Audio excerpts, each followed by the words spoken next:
What's up, movie freaks? Welcome to Silver Screen Symposium. We have changed the name. It used to be Film Discussion. Yay! We are now Silver Screen Symposium. Woo! I'm We did it. Vilcams. Got with me here Film and Thespian and the Metal Gladiator. Hello. Now, this movie pick is the Metal Gladiators. So, Metal Gladiator, what's our movie today? The movie today is Prisoners by Denis Villeneuve, directed by Woo! Yes. All right. Yes. Such a fantastic film. So good. So good, so good. Got Hugh Jackman, Jake Gyllenhaal, What did you just other say? people. Gyllenhaal. Gyllenhaal? I haven't heard anyone call I him know. that before. Yeah, well, it's a Swedish name, so technically, Oh, okay. he has talked a little bit in interviews before about like the proper pronunciation of his last name being Swedish, but and he does just go by Gyllenhaal, really. But I got Probably it in my because that's head just where I what go, people. yeah. It's probably just because other people call him Gyllenhaal, so he's like, whatever. Yeah, just go with it. But Yeah. yeah. So yeah, where do we start with this one? The Yeah, I was gonna beginning? say the same thing. I was At thinking the we would beginning. maybe start at the end, just for like a Okay, little bit, and then we'll go back to the Yeah. beginning, and then figure out how we got to the end over the course of the. That's great. No, we should start at the beginning because that opening shot is really good. Like, Oh yeah. really good. Yeah. It kind of sets a tone with the movie, and I really, really like it. I'm a big fan of that intro shot. Showing the deer, panning back, the dialogue with Hugh Jackman. Perfect. Perfect. It's really good. One of my favorite opening shots. And then of all time. they kill the deer in one shot. Yep. Yeah, which is, I point out, it's probably the most unrealistic part. They I just got suppose really you lucky. probably can like drop, but yeah, usually you shoot a deer and then you have to track it for a while because they don't just drop immediately. Unless you kill them immediately. And they just either got really lucky or are really good. Right, right. I love that opening shot. Yep. It's one of those shots that get me like super hyped for the rest of the movie, and just it's so good. Yeah, you're immediately like, oh, this is gonna have A, really good cinematography and B, really good direction. Yeah. And then the dialogue starts and you're like, also really good writing. Whoa. Yeah. Yes. All It really right, does. It let's really go. does set the tone. Indeed. Okay, so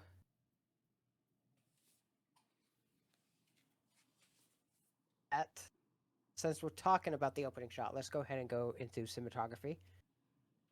I just really wanted to start with the opening shot because it's like one of my favorites of all time. But it will lead into cinematography, which is also cinematography alone is a 10 out of 10. It's fantastic. Which is what's his name, isn't it? Yes. Okay, that's what I thought. Was this was this the first time that Denis Villeneuve worked with Roger Deakins? I don't What other know. ones has he done with him? Well, he did. 2049. Blade Runner Yeah, Blade Runner 2049. 2049, which that was the one he finally won an Oscar for, right? Yeah, I believe so. He had been nominated like a ridiculous amount of times because he's amazing, but he had never won an Oscar until I think Blade Runner 2049. But yeah, he's like an amazing cinematographer, like one of the best in the Yeah. business. It's amazing that he did. Yeah, Prisoners. he did not. Prisoners is the first one he worked with Denis Villeneuve with. Gotcha. And he did Blade Runner 2049 with him. and those are the only two. Oh, and Sicario. I was gonna say I thought he did Yeah. Sicario too. Yeah. I just- Yeah. He's done a lot of Coen Brothers movies. Yeah, and to think that he had done a couple movies with Denis Villeneuve, he had done Coen Brother movies, he's done all this great stuff, and he hadn't won an Oscar until Blade Runner 2049, and then I think he got another one for 1917 as well. So he's got two Yeah. now, I think. But like, I mean, if anyone should have like 5 or 6, it's him. Yeah. Right, yeah. He definitely should have got one for Prisoners here because Yeah, and I couldn't tell you what won that year for it, but it didn't deserve it. I'll tell you that. Am I biased towards this movie? Probably. Just a little bit. I just know that A healthy if you told amount. me that Roger Deakins had 10 Oscars for cinematography, I'd be like, well, yeah, that makes sense. Of course he does. Yeah. But no, he's only got like 2. It's crazy. It's crazy it took so long. Curious. But Yeah. there is a lot Yeah. of that with the Oscars. I've noticed anyway. Cared about the Oscars. Yeah. It took forever for DiCaprio to get an Oscar. It took forever for Nolan. Morricone. I don't You think know- Morricone got one until Hateful Eight. Yeah. Nolan didn't get one until Oppenheimer, Oh, really? which is crazy to me. Yeah. I thought he had won one before, and then he got Oppenheimer this year, and I was like, so I was looking it up. I was like, what else has he won one for? Well, I was like, nothing. his movies must have though, because I feel like was it Dunkirk had won something. Had to do more with like editing or sound or something Yeah. like that. But Yeah, so but his movies had definitely Nolan- won before. Yeah. But Nolan has never won Best Picture or Best Director, and he won both for Oppenheimer this year. Gotcha. And Martin Scorsese's only won one, which is insane to me.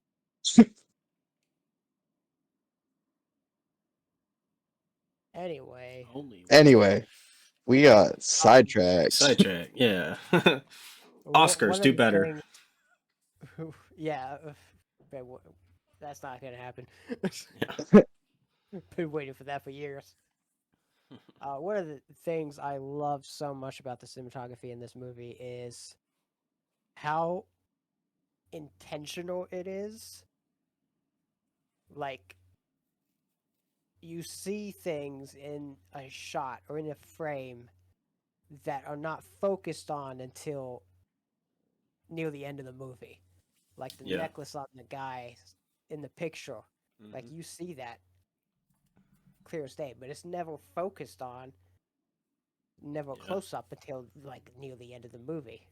Yeah. Oh, I suppose we should mention too, real quick. This is a spoiler discussion. This is an in-depth discussion for people that have seen the movie. So we are gonna just talk about spoilers and stuff. So Everything. we're gonna talk about All of everything it. that we want to talk about in it. And So this is been warned. definitely a movie. This is definitely Honestly, a movie that you talking want to about watch that, before, getting yes. the because there are this is a mystery movie, obviously. So So it if you haven't seen kind of it, go watch it like right now, and then come Yeah. back here. come back. click away Yeah. from the video. You don't deserve Yeah. to be here. You have And to then see once it. you're finished with the movie, then come right back to hear Yes. us talk about Yeah. it. And that will get us 2 views. Yeah. Ooh, 2 whole views.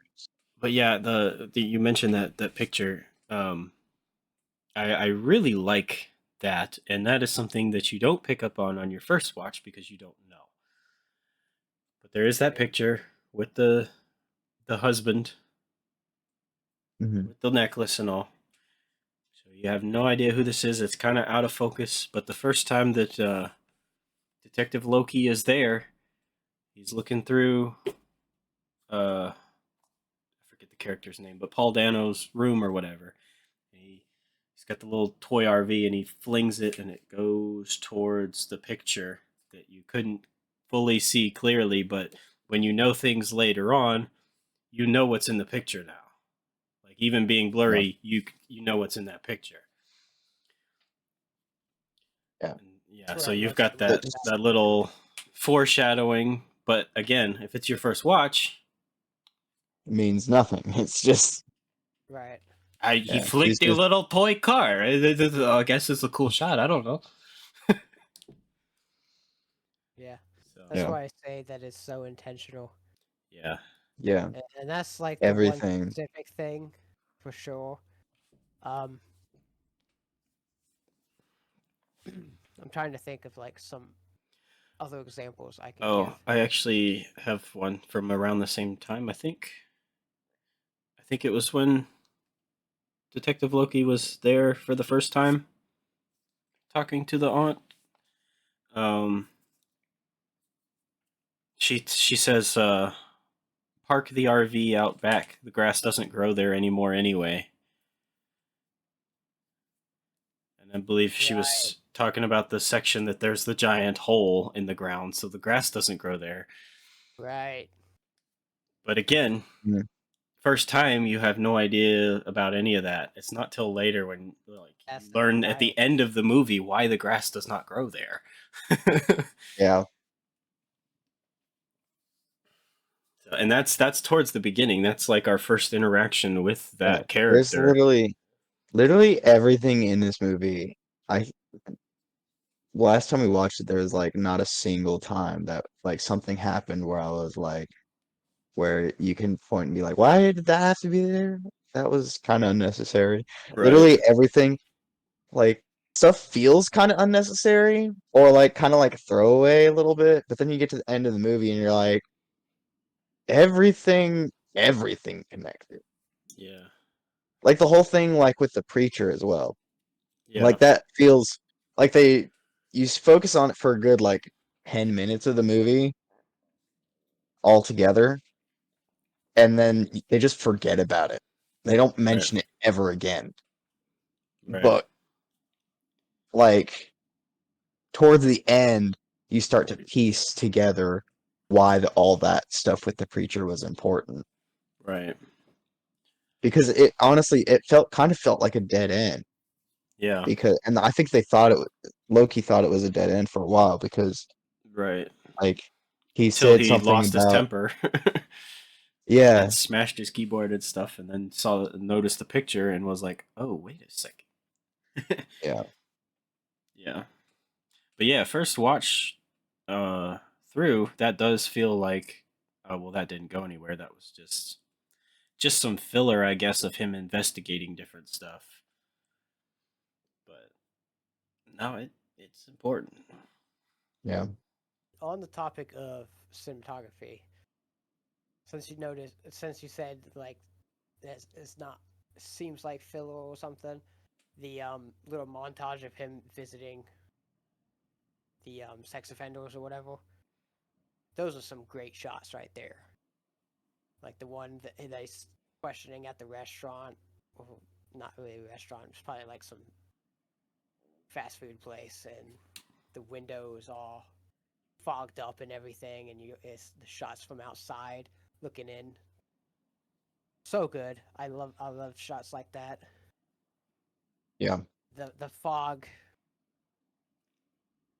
builds so much to it, so it's almost like it felt intentional to me because it's almost like, hey, maybe this you can't really see this person's face, so maybe this person is a character you've already seen, and this is an option. Like the audience could be thinking this person who he's interviewing could be an option of who actually did it, because you can't see his face, you can't really see anything. I don't know. yeah, Small things like that I appreciate. But yeah, dialogue is also very, very good. yeah. You kind of, Faircamps, you said a little something about the dialogue that is more noticeable in a second, third wash Yeah. with that. Yeah, especially because like what you were saying earlier about the grass doesn't grow here anymore anyway. Uh, type thing. There are no throwaway lines either. Like everything Yeah. is important, including the dialogue. The dialogue is very intentional, and the characters as well are just so well fleshed out. Yeah. And It's even if like obviously you go on a journey with a lot of these characters, but even just starting out with dialogue and with visuals, you get like a sense of each character's past. So like even before you've gone on a journey with the characters, you are already feeling like you're getting to know them. yeah, And so it fleshes them out really well. yeah, because Wait, the first thing that Hugh Jackman says is a Bible verse or like praying or something. Yeah. And so you kind of get you know that he's like religious and that he's a man of God and everything, and that shifts a lot during the movie. Yeah. let's get into that later because Yeah, that's a big part of the symbolism in the film. But yeah, one thing on the dialogue, like the characterization and stuff, that I want to point out is when Detective Loki is grabbing the priest and putting him over the basement and is questioning him, and then he talks about how he used to be in a Catholic, sh- you know, school, I think, or something. Something like that, yeah. Catholic school when he was a kid. That's like Yeah. that's some cool He was backstory. he was using it to, be like, I will have no issue hurting you, like at all. But Yeah, yeah, you get a sense of, oh, he went through some stuff. yeah. And then with Detective Loki, so that's a bit of dialogue that gives you into his past. That also serves a purpose in what he's doing at the moment. So it's not just like pointless, let me tell you my backstory. But then also with Loki, there's a lot of visuals too that make you wonder about him, that give a glimpse into his past, I guess. He he doesn't look like he looks like he doesn't sleep much. He looks like he's always tired and doing stuff like this, and then he's always like twitching in his eyes and stuff. I think he had a One thing, Freemason ring or something, and as well as like some of one his thing to tattoos. add Like you to just that, get a sense of like there's a lot to this character that they're not going to tell me about, but I can yeah. see some stuff. yeah. One thing to add to the sleepiness is when he's like watching the security footage or something, and someone Mm, says something behind, and then he's like jumping, and he's like, yeah. I can't remember what the exact security footage he was watching. Oh, I think I know what you. Yeah. I can't remember exactly where. I want to say it was after the one guy shot himself, Oh, but I think that was it. I I don't think it was remember. earlier than that. Yeah. So, and also he's also very cautious and careful, Yeah, but he also doesn't hesitate. He he will knows he when to he take action. goes into the dangerous situation, whether it was going into the RV or going into the house at the end or going into, the like preacher's house, like or down in the basement or the cellar or whatever. Like Or all seeing those that times guy at he the doesn't memorial and then chasing him. yeah, he doesn't hesitate at all. But he is also like very careful about how he does it. Like he does Yeah, it as safe as possible, but he also doesn't like have any hesitation or fear. And I don't know, just all of those things really just give you a glimpse into his character without really doing a whole lot more other than just showing you stuff. yeah. I also like the line, it's like one of the first lines like said to him when he shows up is the cops said that you've never uh that you've solved every case that Oh you've been yeah, on. yeah, So like that, it's just like a little glimmer of hope that Yeah. you got a good guy Right. to solve this case. Yeah. But also like that's impressive to have a detective who's solved every case he's ever been on. Yeah. I've always kind of, this may be a little overanalyst on my part, but the way I interpret it, that line was kind of a little bit of a motivator for Detective Loki, because when you see him like move all this stuff off his desk, grab his keyboard and smash it, that line is kind of like I always feel like that line's in the back of his head. The mother of one of the daughters who at this time, well, I think it was, yeah, I think it was after when they thought they were dead, saying, I'm told that you solved every case you worked on. That's in my interpretation. I feel like that's in the back of his head in that moment when he's slamming that keyboard and just ruining his desk. He's just like, oh, I failed so badly. Yeah. So that's just something I interpret from that character. Yeah.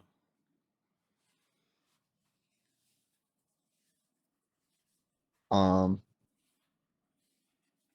but I also want to mention that I think this is probably, in my opinion, the best performance from Hugh Jackman ever, including 100%. Wolverine. I'm sorry to the Marvel lovers out there. I love him. I I love him as I agree. love him as Wolverine. No one else could play him as Wolverine,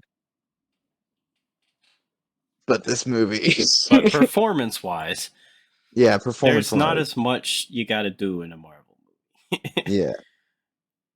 And he uh, goes from loving dad, religious person who's like hard and like you can tell that like they've come on a little bit of some hard times and that but he's also extremely hardworking and everything to just this person who's just diving deeper and deeper and deeper into just darkness.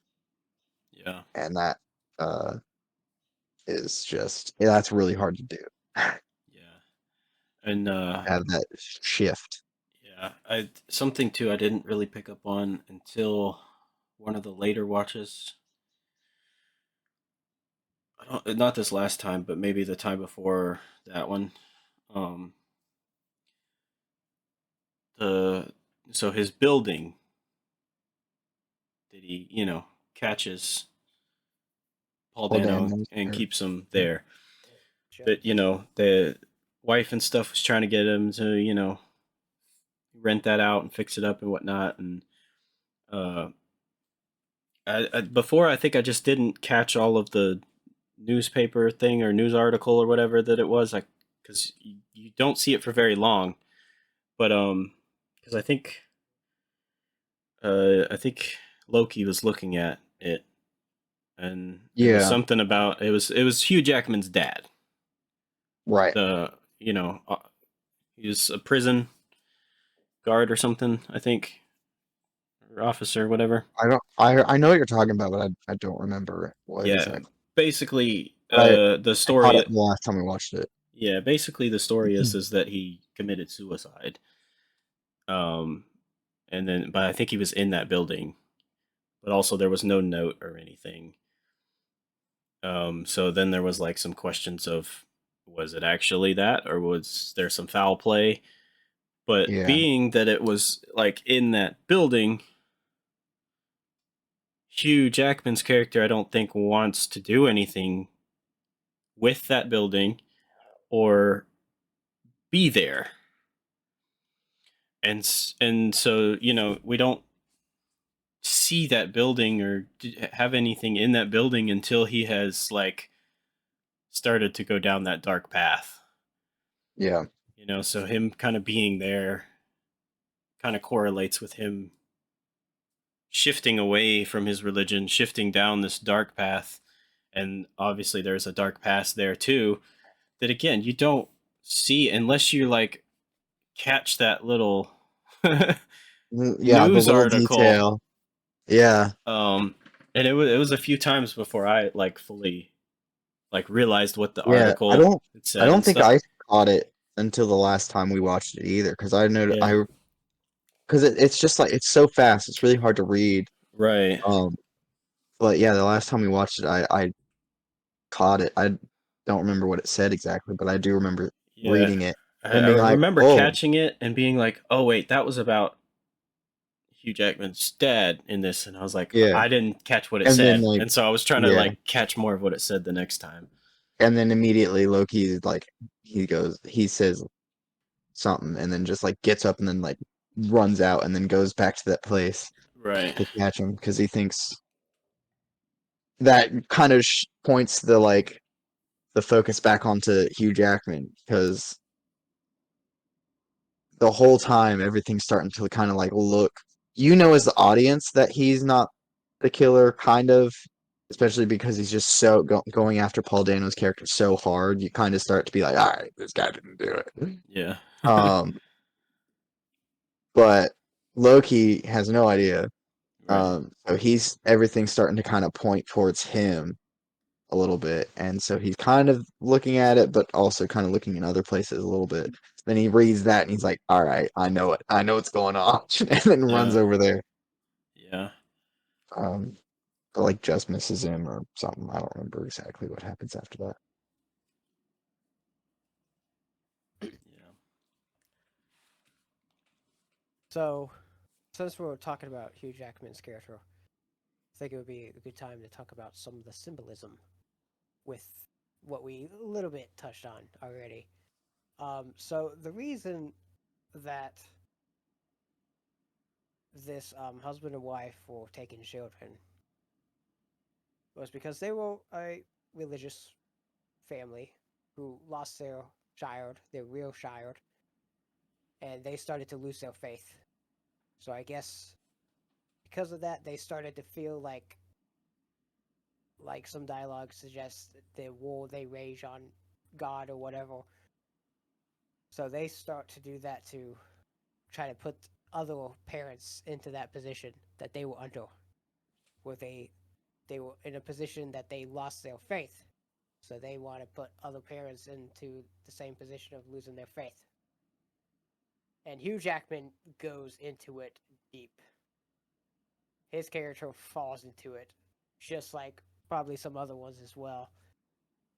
But his was probably like the most drastic because the only other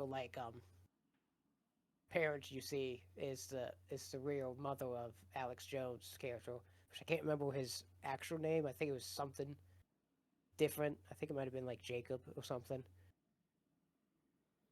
Yeah, But I yeah, can't remember. but like Yeah, she's clearly like extremely depressed watching her home videos of him every single day. Yep. yeah, but And then also Hugh Jackman's character's wife also just is just taking sleeping pills every day and just sleeping all day long because she's so depressed. yeah, Yep. yeah, I definitely,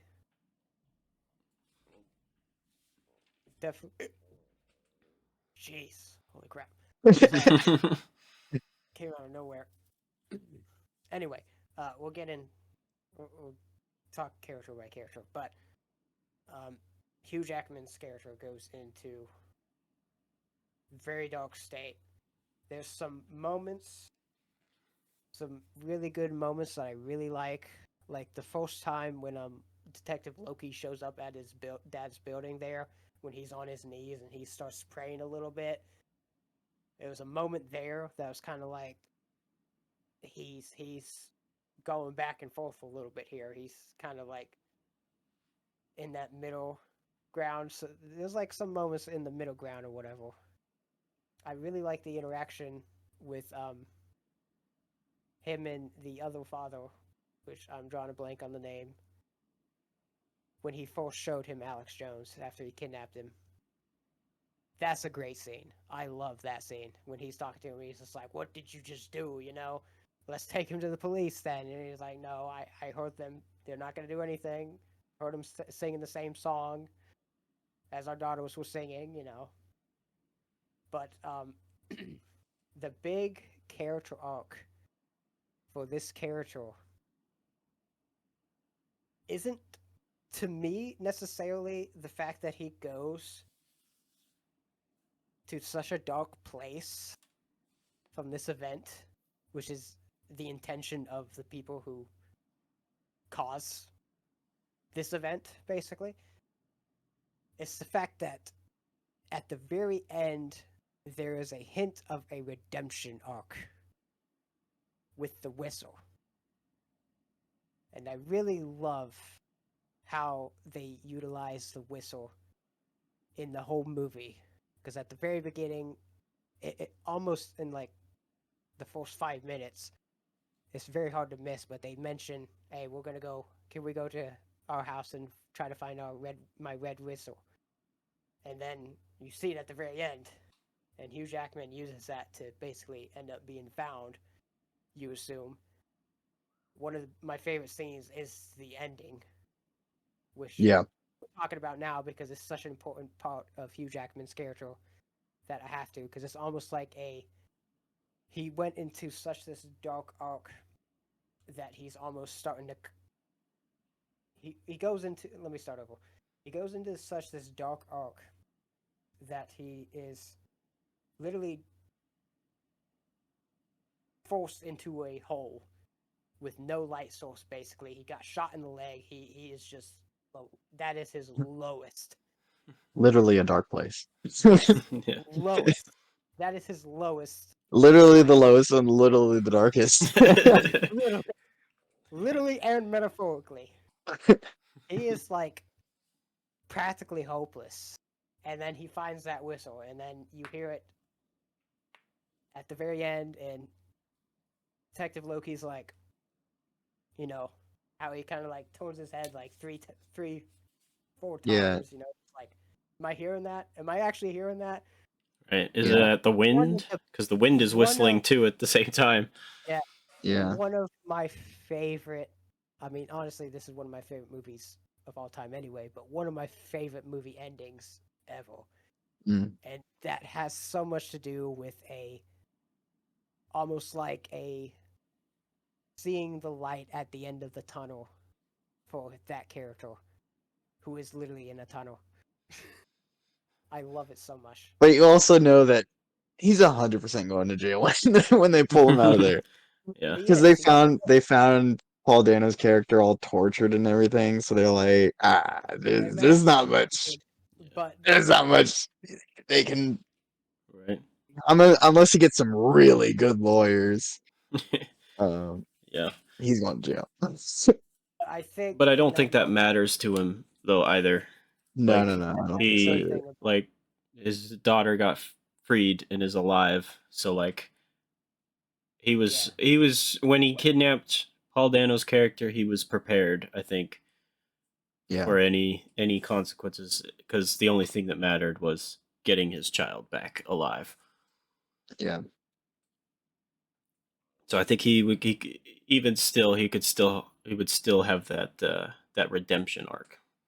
yeah, Yeah, and yeah, that's why I couldn't not bring up the ending, which we already said spoilers, but I couldn't not Yeah. bring up the ending yeah, without talking about his character.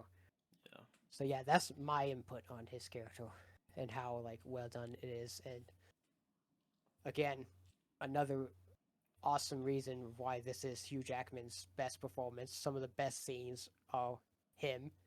The one scene with him and the hammer the first time they were torturing Alex.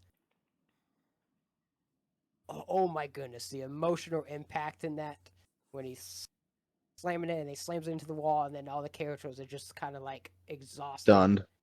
Yeah, And then the other scene that really sticks out to me is when he's in the car with Detective Loki. mm, So good. The acting is perfect. The dialogue is great. I just love it. yeah. And Where he like pulls him out, and he's like, "What are you doing?" He's like, "I'm yeah, just getting a drink. You're a detective. Put it together. I'm at a liquor place. I have a bottle of liquor. You're the detective. You figure it out." yeah. Yeah.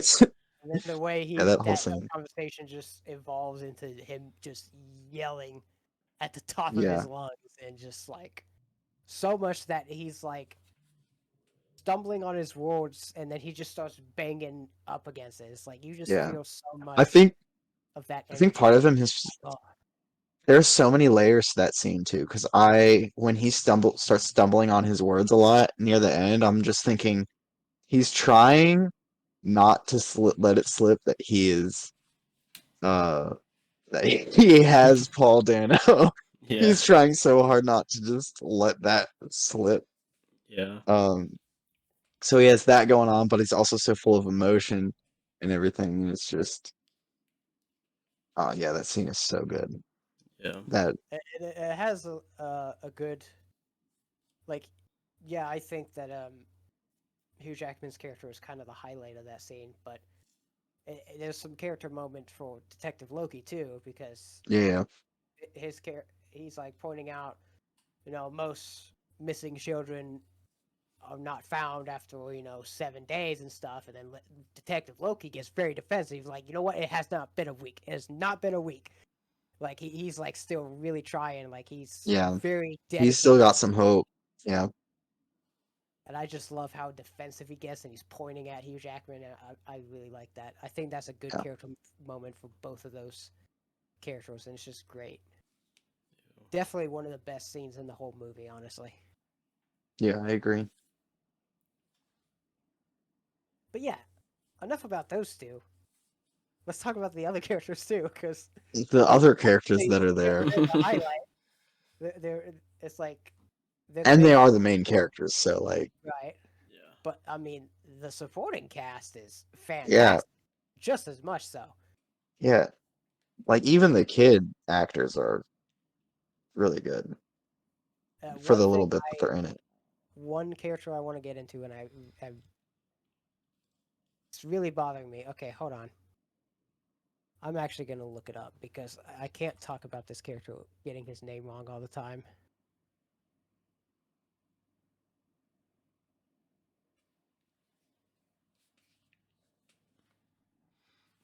One quick thing too, while you're looking that up about the scene with the hammer, I saw this is from IMDb trivia or whatever that I saw this, but a couple of things about that scene. The first thing was that I saw on there was that Denny Villeneuve had like told Hugh Jackman to like I don't know put all his passion or something into this scene or something or into this take, and then that's the take they ended up using. And then the other thing that I saw about it was like when he like hits the hammer like right beside of Paul Dano's face, that was like improv, and Paul Dano did really well to just like not react. Or Yeah, yeah, not break Yeah, character. to just not flinch and stuff. Oh, Yeah, I could like not. I don't how know. That would have much yeah how scared the much crap trust out of me. yeah how much like trust in Hugh Jackman though being such a professional that you're like, okay, he's doing something, I'm just going with it. He's not gonna hurt me, he's not gonna mess it, like he's doing something and I'm just gonna go with it. you know. that's Yeah, so. Speaking of course, we just been referring to him as Hugh Jackman's character. Hello, Dovo. That's the character's name. Hugh Jackman's character was Kello Dovo, just in case Killer Dover. Yeah, that's right. we forgot. Franklin Borch is the other father, the one that they Oh, had Franklin, yeah, that's Thanksgiving. right. So this is a character that I want to talk about a lot too, because he does, in somewhat of a way, start to go down the same path as Keller does, but he does not go there quite as much. But he doesn't necessarily have the same kind of redemption as, or like a start of a redemption arc as Keller. So what I mean by that is this is definitely a character that I focus on every new wash through that we've done. I'm like, number one, the actor is fantastic, wonderfully cast, Hmm. and I like at the start he's like He's not telling him anything. He's like, "Did you bring an extra pair of clothes?" Driving him to his place and whatnot. And then he sees Alex tied up, and he's like, the performance in that scene that he does is one of my favorites from him in this movie. Is when that scene when he first sees Alex tied up, and he Keller Dover was explaining what he did. That is my favorite scene with Franklin. And there's a struggle that he has, and he ends up going along with Keller's stuff. So you could kind of get the sense that he's still going down the same path. But when his wife gets involved, things go south, and well, you think things go south, but they end up both agreeing not to tell anybody, but then just leaving him alone. So they're not quite going down the same path, but at the same time, Franklin and his wife is almost going down a different dark path of like silence, because they could very well just like Hugh Jackman's character gave him a hammer, and he's like, "Yeah, let him out then. If you want to do this, this is what you want to do. Let him out." And then they don't. So even though Keller Dover's descent into that dark story arc is the highlight, I think that those two characters, Franklin and his wife, almost went down that same path, but it was more in like a middle ground, especially when they chose to be silent about it. And it's kind of like, well, what happens now? Like, they don't really get any more dialogue after near the climax of the movie. They're just kind of in the hospital and stuff. It's like a police gonna question them, because I mean, eventually when Keller comes out of the hole and stuff, and they're gonna find out eventually. I'd assume that they find out that he had some involvement with it for a little bit and didn't tell anybody. You know, so it's kind of like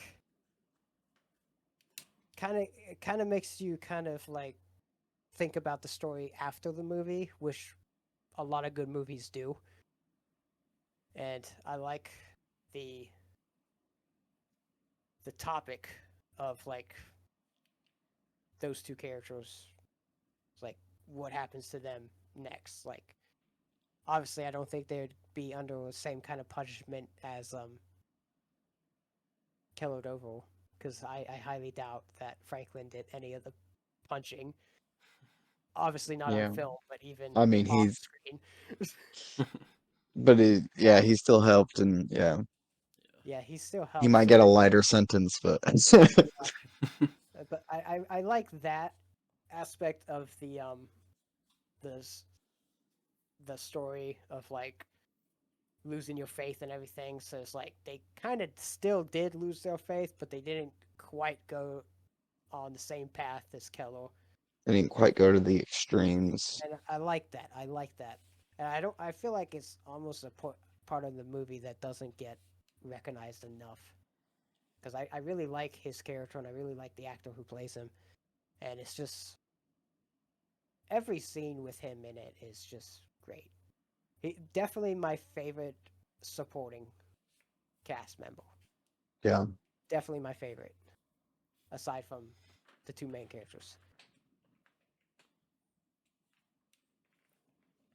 And Paul Dano as well always does a fantastic job.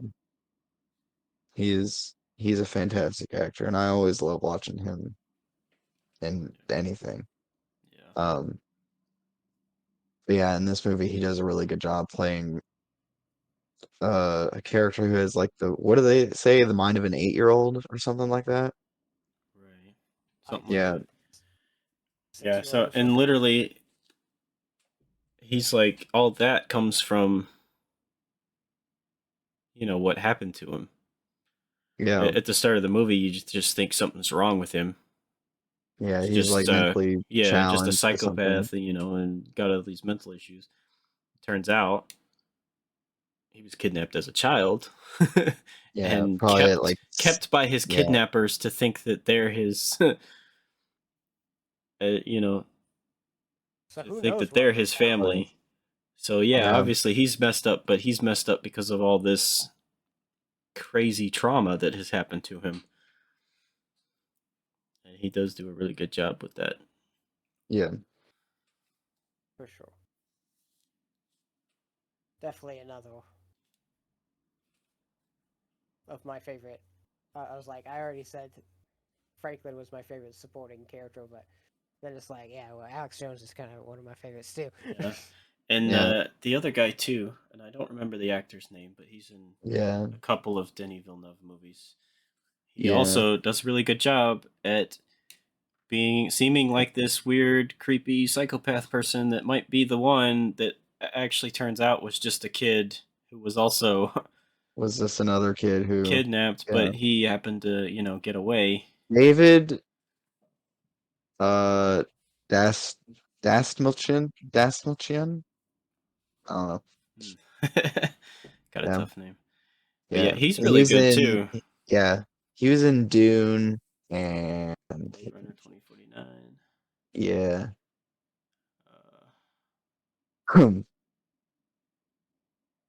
want to say he was in another one of his movies, but I can't yeah. remember.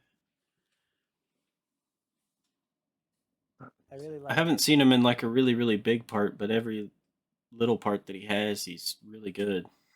Yeah, I like him and Alex Jones were like two characters that were affected and traumatized from this event. These two people, but Yeah. it's like two different sides of it. Was one like escaped, and then the other was basically just their son, quote unquote. And it's like the one who escaped almost became like obsessed with it yeah, to the point almost that he was like became, helping them because he was the one that stole an item of clothing to put pig blood on to make it seem like they are dead. So it's like it, it, it is weird. It makes you think about it, but it's like it's also just kind of comes down to the trauma of it. yeah, Yeah. Kind of makes him like that, you know. Yeah. It also kind of evolves some realism to it because even in real life, they're the specific crimes that certain individuals commit, they would also have done unto them at a young age or whatever. yeah, So that was kind of like the route they were going with that character, which I think was well done. And the actor, of course, is great. Yeah. yeah, This is such a heavy film when we really yeah. break it down. Yeah. It's a, yeah, Very heavy it's, film. there's a lot. It's a lot. It's a heavy subject, and it doesn't pull any punches either. So, I remember seeing an interview with Jake Gyllenhaal, and the interview was talking about, well, what if this was like a theater performance, and he's like, oh, we couldn't do that. This script just took so much out of us filming. Like we couldn't do it every night or and stuff. Like it's such a heavy story. Like I've that's one part yeah, because I've watched putting, quite a few yeah, interviews. putting yourself in a character like that, in their shoes, night after night after night after night, would be incredibly uh, draining. I played a character who was not quite, it was not nearly that dark, but I did have to put myself in a very um like I like low place every single night for like a week straight. And by the end of it I was so exhausted. Yeah, Um so I can only imagine trying to do something like that with that heavy of a subject and put yourself in that dark of a place and do that for and in more professional settings, it would be like months, almost every single night for like a month, maybe 2 months, maybe 3 months. That would be that'd be a lot. Yeah.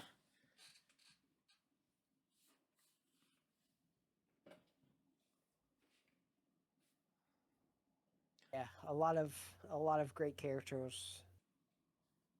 So much so much great dialogue. Yeah, there's there's so much to unpack with this film. Every single time I watch it, I pick up on something new. Pick up on something Yeah. I hadn't seen before, hadn't noticed before. Yeah. And this is one of those movies we were talking about but like certain lines from like the beginning of the film compared to like the end and stuff and all that stuff. We like connecting dots. And it's like there's so much you can't do with that nowadays. It's like dialogue is not. It's like anybody can write dialogue nowadays. It just makes Yeah. me sad. It's like Everybody can write dialogue at any point in time. It's just yeah, now they don't care as much. they don't care. That's basically what I'm meaning. Trying to say. I could have worded that differently. Edit most of that out. That was pathetic. I'm gonna leave it all in there. this this Well, episode has been brought to you uncut. it probably sounded really wrong because it was actually something I wanted to say earlier when you actually mentioned Hulk talking about, oh, the grass doesn't grow over Mm, there. yeah. That was actually something I wanted to mention there, but now it's been like 30 minutes, so Oh, it's it all good. came out terribly. So yeah, just edit all that out. Anyway, um, on been talking about a lot of heavy things because it is a heavy movie, but let's talk about something that does set the tone for the heaviness of the film, but is a little bit more lighthearted of a discussion. The soundtrack. Mm, The the soundtrack, soundtrack's fantastic. fire. Yeah, so I good. want it on vinyl. I want every great soundtrack on vinyl, but I mean, this one it fits the film so well. Yeah, Tone it's, for it, yeah. It is kind of hard to listen to like on its own though, just because it is right, right. dark. Um, but it's really good and it fits the tone of the movie perfectly. Um, I don't know who does the soundtrack for this one actually. I don't know either. I probably wouldn't even know the names. I don't Johan know the names. Johansson. Oh, I That don't dude. know that I don't recognize that name. I Oh, he feel like did I've seen it. Arrival and Sicario and Blade Runner 2049. So um Okay. he's done a lot of Denis Villeneuve movies. And all of those Denis Villeneuve movies have fantastic soundtracks. Yeah. True. Yeah. But yeah, I think the two big factors that set such a masterpiece of a tone is the cinematography and the soundtrack, which complement each other perfectly. Yeah. Mhm. But yeah, just had to The Dream talk about Team. the soundtrack.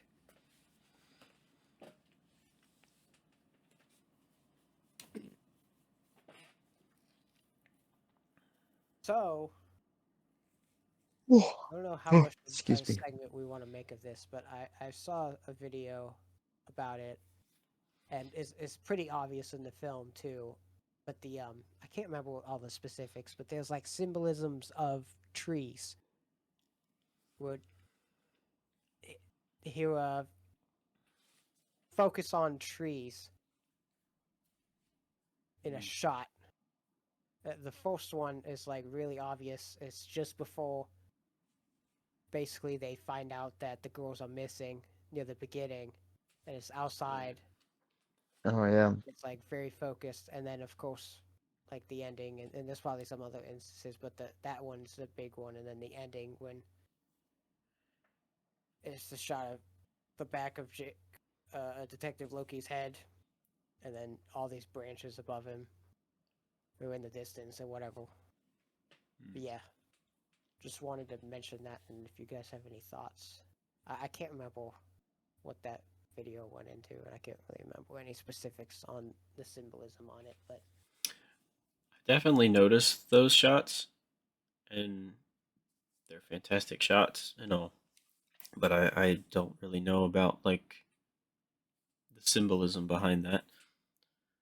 Yeah, I'm trying to think of what I that think could the mean, but symbolism for the beginning there is a little bit more obvious because it is like right. It's a shot right before Kello goes into the basement and it's like, hey, "Have you seen your sisters?"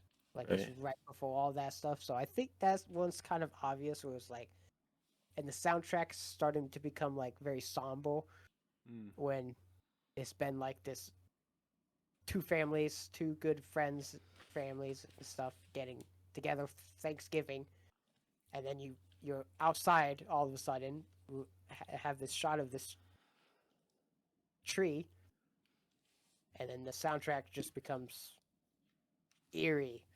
Yeah.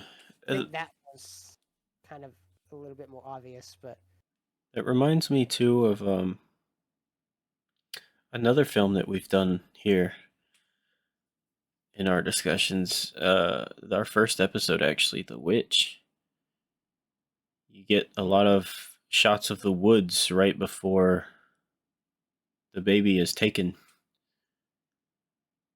yeah, A lot of similar shots and symbolism there. I might have to look into this and see yeah. 'Cause yeah, what I this, don't because know. yeah, The witch makes a little bit more sense to me because that's where she is. right, and yeah. So I But was just like, kind of thinking like this is just really good cinematography and like really good shots, but yeah, it didn't really dawn on me that oh maybe there's like some more to this, more symbolism. So honestly not sure on that, and I might yeah, have to do some more research. I mean that is one shot that definitely always stuck out to me. It's like Yeah, the moment before they realize the girl's like yeah, missing, and it's like outside of a tree, and it's like yeah. this seems a little out of place yeah. I always kind of with felt like how that too, but never thought to like look it up or with anything. how Yeah. intentional everything in this movie seems. I don't I think it would be just a little ignorant to just like look at a shot like that and be like, oh, okay, yeah, I guess it's just a transition shot. I guess he But just liked the they put shot of the tree. That's a good looking tree right there. Yeah. you know, I'm over here like it's like most people would probably just think of it as a transition Shot. shot. Yeah. Gosh, You talking too good. much. But it's like, oh, okay, well, let's step back and look at what it's transitioning to. Like I Yeah. said, happy Thanksgiving family dinners, and then, oh my goodness, the Hey, girls are where's our missing. child? What happened? And then they're running all over the place, and it starts raining, which the rain is can be kind of symbolic too. It's like Yeah. as soon as they go outside and start running around trying to search for them, going to where the Yeah. RV was, it's The weather turns bad and it stays bad. yeah. Yeah. So there are some other parts because I definitely remember that video talking about the trees a lot, Hmm. about how like Yeah. Danny loves his tree shots, but I can't really think of any specifics. But Gotcha. Well, I'm definitely gonna have to do some research on that and try to look Yeah, some more because yeah, yeah, I've definitely. definitely noticed that stuff, but then I kind of just attribute it to just artistic cinematography shots. I didn't I really like think, oh, there's some symbolism here that I don't know yeah, about. I like my interpretation on the tree shot that I can actually interpret. Yeah. That's something I'm like, hey, I feel that's what I interpret out of it. I don't know if that's intentional, but Yeah. that's what I interpreted out of it.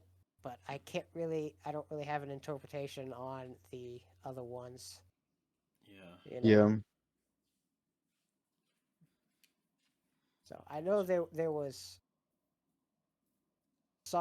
it felt like there was some importance in some of the shots with Detective Loki at the very end, just before like the whistle starts Mm. or something, because there's like that one shot of was just showing the back of his head, like not his Yeah. entire, just the back of his head, and it's like most of the shot is all these branches.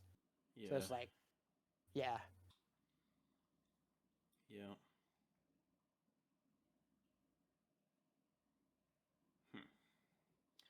Yeah. Of that's course, definitely like with that one too, my first thought is a lot of branches like that and stuff could almost be like a web, and we already know Denis Villeneuve loves his spider symbolism. Yeah. Yeah. you it know, could also be a maze, also a Yeah. maze, which is a big Yeah. part There's of in right? this as well. But yeah, he does love his This spider. movie is a maze. He definitely loves his symbolism, just in general. Yeah, well, he's an artist, so Yes, yeah. he is, and we definitely need to he's go a into masterful film artist. on this podcast for sure. Yeah. All of them, all of his movies, we need to go into. Oh yeah, Yeah. for sure, for They're sure. all worth talking about. Yep. Absolutely. Yeah. One other thing that I learned from IMDb trivia, and I'm not super familiar with the story, the Norse story, but I think there is a connection with a Norse tale that this like makes some similarities to, and obviously the detective's name is Loki, so I think they made a loose connection anyway to a Norse story involving Loki and like saving somebody's child. I can't really remember, but I just thought that that was kind of cool. Because I Huh. mean, that was my first thought. Like, oh, his name is Loki. Like, Who's named that's Loki? that's a Norse god. Like, Yeah. Don't right? So meet very many Lokis. right. So I kind of wondered if there was a connection. Apparently, there is. Like, at least loose, Yeah. connection to a Norse story. So Makes sense. yeah, All the I like mythology little stuff is details very like that too. I think are Yeah. cool. Speaking of Detective Loki, I definitely appreciate the homework that Jake Gyllenhaal does Yeah, for his roles. yeah, I think in an interview, probably the same interview I was watching, where he said that about the stuff that they can't do a theater of it. Probably that same interview that he's talking about how he watched like 10 plus hours of like interrogation footage, yeah, and in one of the footage he saw one of the detectives kind of like up on the wall, kind of like intimidating how he does with Alex in there, like that inspired him to basically copy paste it into the movie. So that was something he actually saw in one of those footage. yeah. And I think we were talking too after we watched it the last time. He did a movie called End of Watch not too long before this, where he had Oh done yeah. like some ride along stuff with police officers and whatnot because he was Yeah, playing a police officer in that.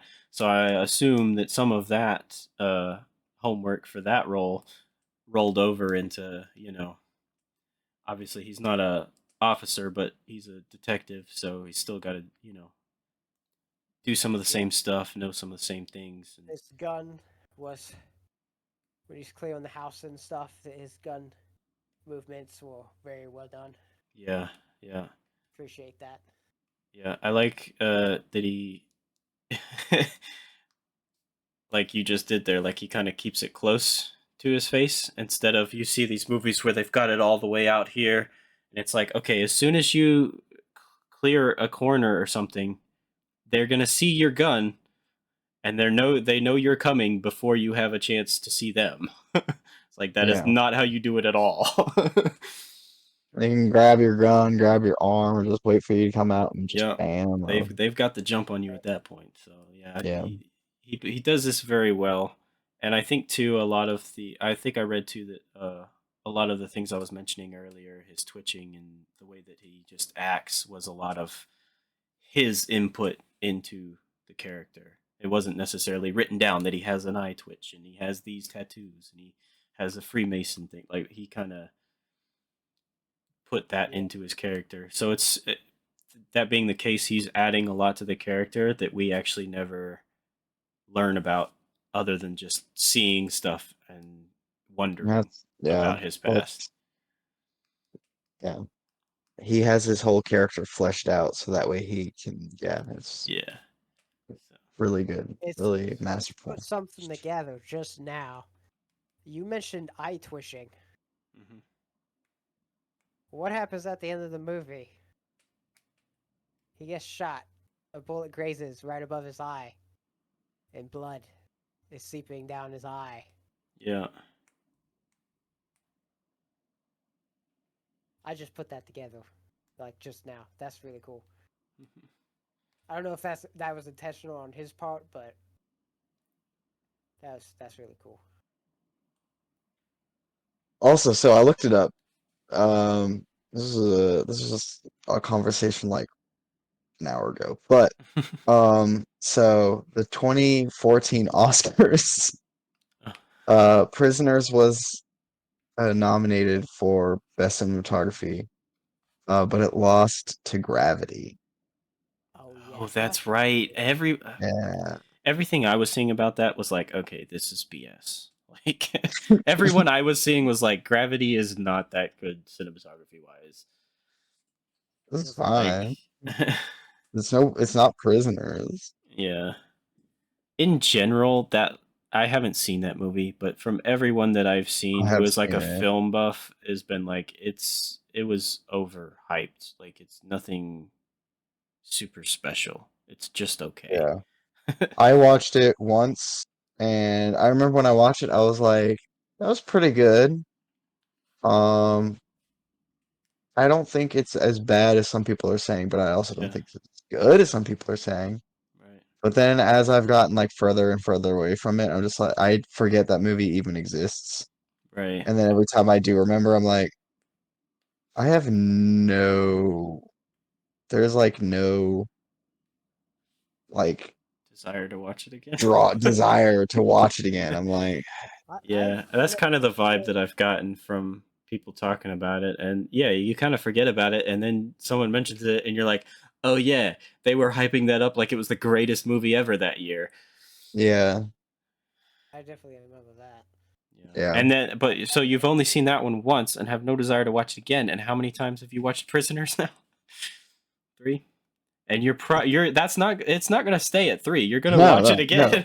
I'm gonna watch this movie a bunch of times. Yeah.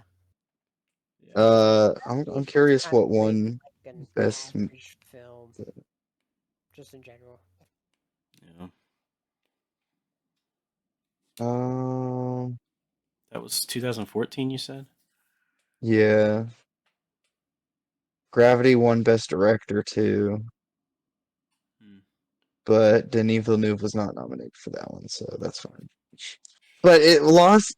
12 Years a Slave lost to Gravity. That's some bull crap I right haven't there. seen that one yet either, but that's also by a really good director. So You haven't seen 12 Years a We Slave? need to. no, but I've No, that's watched another one. That surprises me. I Hunger thought, like yeah, 10 We've all seen times. Hunger. I've never seen Shame. I haven't Yeah, I seen haven't seen Shame that one yet. either. I haven't seen that one either. I have that one, but I haven't watched it yet. Yeah. But I need to. Dude, Gravity won so many Oscars that I'm year. telling you, they hyped that up like it was the greatest movie of all time that year. I remember Yeah. that. I was like, and 12 Years a Slave won Best Picture, so okay, give it that. gotcha. Give it I'll that. accept that. I don't think Yeah. it's as good as Prisoners, but It's been a long time since I've seen it actually, Yeah. but I do remember very much liking that movie. Yeah. Prisoners was not nominated for Best Picture. Just I know, right? That's insane. It was nominated for Best Cinematography, but not Best Right. Picture. Oscars do better. Do better. Do There's been better. so I think much that's Hugh terrible Jackman stuff. didn't win Best Actor either.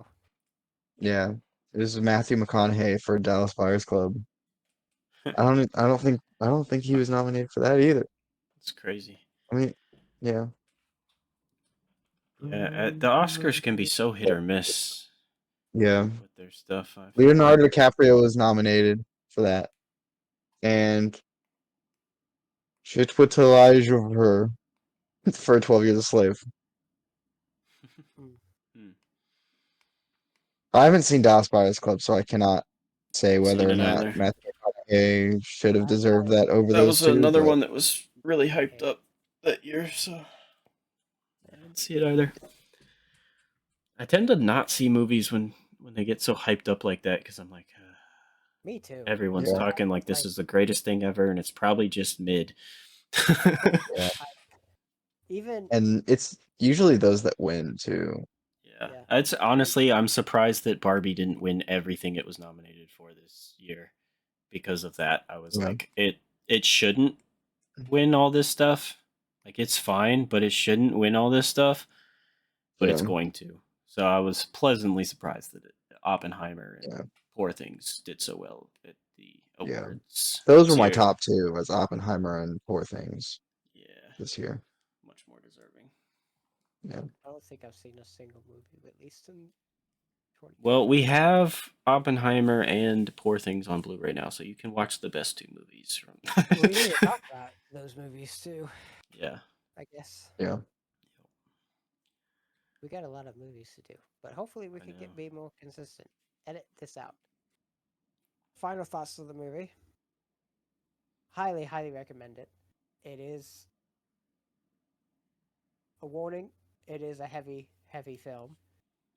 Tackles very heavy subjects, very real subjects, Yeah. and And it's a it is dark. very realistic in its portrayal. Um, like we mentioned, I don't think any of us disagree that this is Hugh Jackman's best performance. I would say this is definitely one of my favorite Jake Gyllenhaal performances as well. Although I haven't seen a whole lot with him yet, but I think his performance here and maybe like Nightcrawler are probably like my favorites of his for sure. And every part of this movie is just fantastic. Out of this, like, just amazing. Everything about it is amazing. You'd think after 5 washes, I'd start noticing some like kind of continuity or something, or start noticing something to critique about it, or give like a negative critique about it, but I really can't. I appreciate it more and more. Everything about the film is so intentional. Every small bit of dialogue, like we were talking about, like, hey, the grass doesn't grow over there anymore. Like, so many small things that you pick up on after each wash, and it's just so fantastic. And it is definitely up there as one of my favorite films of all time. I will say that. With that being said, I am going to give it a very obvious high praise of a score, 10 out of 10. So, yeah, that's Prisoners.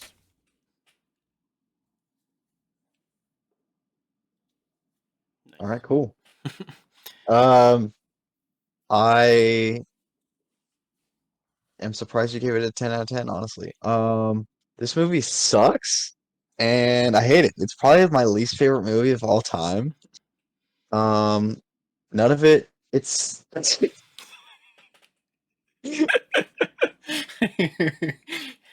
sorry. I had a gag there.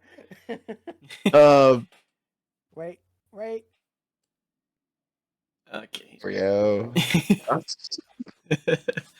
I mean, Um, my camera was. but no, this movie is the first time I watched it. Okay, let me start over. I absolutely love um like mysteries and suspense thriller type movies like this. They are so rare, and I don't know why that is because they're juicy and I love them. Like this type of like dark with like the mystery type thing. Um, because there are plenty of like mystery like detective stories out there, but like that have like this same kind of tone. There's so few of them. Um, but they're all every time I find a good one, so good. And this is probably my favorite one out of these. Um, I love it. And it every single there's just so many little details that you can pick up on every single time you watch it, and it's just so good. And plus the performances on top of that, absolutely love it. First time I watched it, I was immediately like, I need to see this movie again. um, so yeah, it's definitely up there in my top favorite films as well. I don't know where it would go because I have not like listed stuff out, and I don't really plan to, but it's definitely up there. Um, but yeah, it is absolutely one of my favorite movies of all time. It's probably my favorite Villeneuve movie. I'm pretty sure I've seen every single one of his movies, at least full-length movies, feature films. Um, and yeah, it's definitely probably my favorite one. It's so good. And I also rate this one a 10 out of 10. Absolutely. So Nice. good. Yeah, I agree with everything just said by both of you. It's it's pretty near perfect, honestly. I mean, we didn't have anything negative to talk about at all today, and Mm-mm. the only thing that seems a bit unrealistic is the deer thing at the beginning, which is tiny. Yeah. And I uh, mean, I'm sure like if you watched it and you were like trying to like pick things, you could get real nitpicky with it, but yeah, maybe. I don't know. I haven't. Apart from the deer thing, I haven't. Nothing has really stood out as like, oh, okay, well, there's I this little was thing that's a little off, or like it's I was pretty near looking perfect. I was yeah. looking for that. I don't know if you guys remember. But there's a little bit of a story. I noticed something about the jackets, Hugh Jackman's character jacket, and why the little girl was saying you were there and stuff. Because I thought he left his jacket, and then the kidnapper, used his jacket to like grab them or something. But that ended up just like after we watched Uh, it the most recent time we went Yeah. back, kind of like rewatched that those scenes, and it was like, okay, no, I was it was in when I saw it, I was like, is this a continuity error? mm, But after going back, it was like disproven. It was like, no, that's not continuity. That's just yeah, like, oh, they have a similar jacket or something mm, like that. But there was no continuity. yeah, So even when I was being very critical and looking at it at that way, and I thought I saw something, I was disproven by the film. So yeah, good job. yeah, yeah. So yeah, it's pretty near Um, perfect. There's, yeah. and then of course you have beautiful cinematography, masterful acting, masterful directing, just everything. It's just a masterclass. Uh, I have this film logged 5 times on Letterboxd, and I know I'd seen it at least twice before I even had Letterboxd. So I've seen it at least 7 times. Yeah. um, So yeah, if a film gets me to watch it that many times, I can't give it anything lower than a 10 out of 10. Like, It's fair. yeah, like even if it wasn't perfect, if it was Yeah. so good or so, that it made me watch it that many times, I would still have to give it a 10 out of 10, even if it was not as good of a film Yeah. as this is. But this is Yeah. a solid 10 out of 10 masterclass in cinema. So, yeah, it's fantastic. Standing ovation. Right. Yeah. So yeah, Gosh. that's going to do it for this episode of the newly named film discussion Silver Screen Symposium. And yeah, we'll catch you Yeah. guys in the next one. Yeah. Auf Sorry for Wiedersehen. that long. Auf Wiedersehen. Tschüss.